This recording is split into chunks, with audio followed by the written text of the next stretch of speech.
Türkmenistan'dan Moskva bilet satın almak kıyınlaştı. Türkmen hava yollarının bilet satyan ofislerinde öňümüzdäki yarım ýyla uçar biletleri satylmaýar.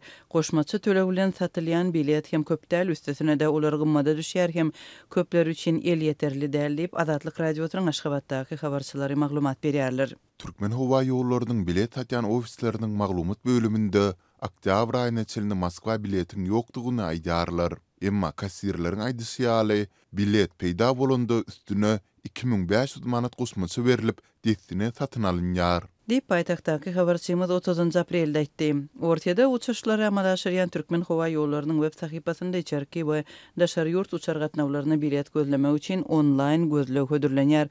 Ýöne ýakyn aýlary bilet satyn almak mümkinçiligi ýok.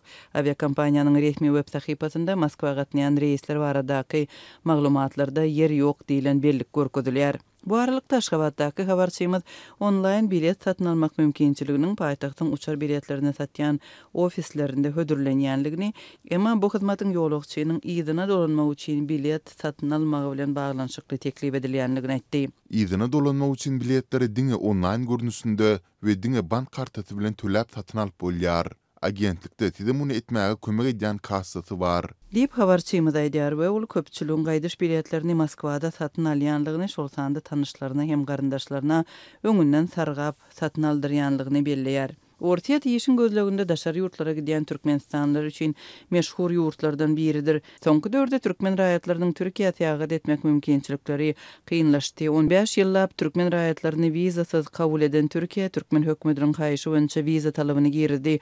Bu aralykda Ortaya Türkmenistan bilen wiza düzgünlüğini ýatyrmak mümkinçiligine teredýär. Ortaýadyň Aşgabatdaky elçisi Aleksandr Blahin, Ortaya Türkmenistan şeýle bildirse wizasyz düzgüne geçmäge taýýardyr diýip 20 aprelde Ortaýadyň tas habar gullugyny aýtdy.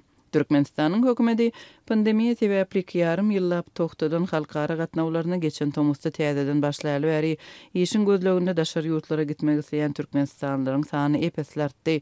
Döwlet migrasiýa gullugynyň edaralarynyň öňünde biometrik pasportlaryny almak isleýänleriň uly nowatlary döredi.